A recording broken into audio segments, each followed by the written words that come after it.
Hallo Leute, ich wollte euch mal heute erklären, was aus meiner Sicht Traumata sind. Durch meine Lebenserfahrung habe ich gelernt, dass Traumata im Prinzip nur Erinnerungen sind, also erlebte Situationen, die in der Erinnerung nicht verarbeitet sind. Sprich, da hängt noch eine Emotion mit dran, also Trauer oder Wut oder sonstiges. Und diese Gedanken beschäftigen uns den ganzen Tag, weil unsere Seele möchte, dass wir uns diese Situation anschauen.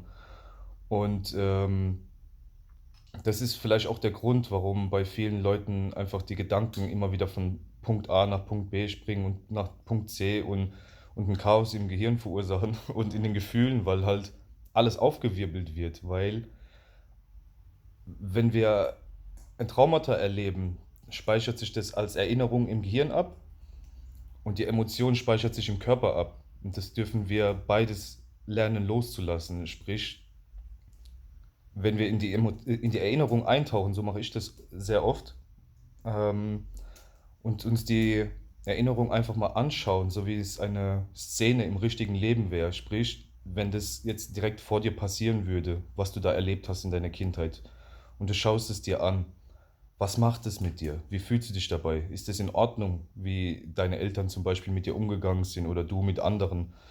Und die Gefühle, wo da hochkommen, die darf man einfach fließen lassen in Form von Tränen oder man schreit es heraus oder durch Husten oder Zittern. Und mich haben die letzte Zeit einige Leute angeschrieben, weil sie nicht wussten, was mit ihrem Körper passiert.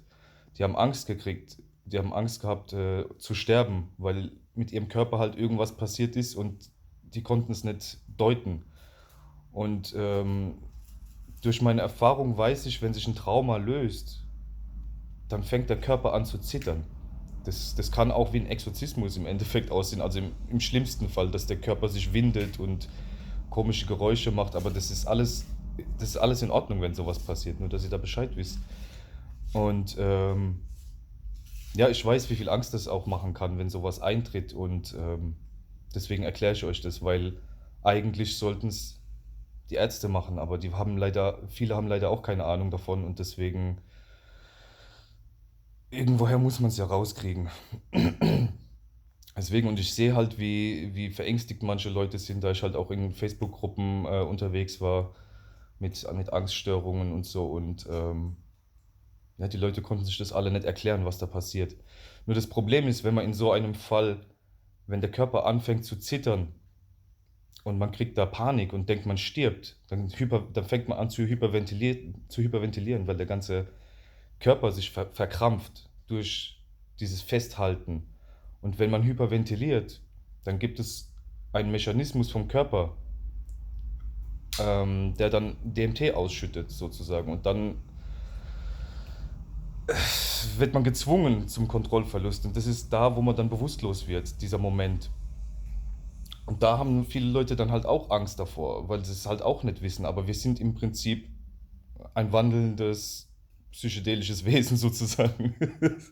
Also mit unserem Atem können wir wirklich psychedelische Zustände hervorrufen und das wirkt dann halt auch noch zusammen. Deswegen, wenn ihr eine Panikattacke kriegt oder irgendwas, gebt euch diesem Gefühl hin, lasst euren Körper das verarbeiten und entspannt einfach. Macht tiefe Bauchatmung und dann kann euer Körper das so gut wie möglich verarbeiten. Und natürlich ist es draußen in der Gesellschaft schwierig, weil die Leute dann versuchen zu helfen und das hilft aber in diesem Moment gar nicht. Das habe ich auch gemerkt. Man sollte in dem Moment wirklich allein gelassen werden, außer man weiß wirklich, was man da tut. Aber wenn man jetzt zum Beispiel mit einer besorgten Energie dahin geht und macht sich Sorgen, dass derjenige dann stirbt, dann fühlt derjenige das und das hilft denn in diesem Prozess einfach nicht. Und dass ihr da einfach mal Bescheid wisst, weil das wird immer öfter kommen. Wir haben so viel Traumata erlebt in unserem Leben und ich glaube halt auch an Reinkarnation und dass wir halt schon frühere Leben hatten und haben wir auch sehr, sehr viel erlebt, was wir nicht verarbeiten konnten, weil wir zum Beispiel Kriege geführt haben und in den Kriegen gestorben sind. Und wie willst du das da verarbeiten? Und sowas kommt dann halt heutzutage hoch in Form von Diskussionen oder Streits zwischen Familien oder Freunden und Und man sollte halt immer versuchen, irgendwie das in die Harmonie zu bringen.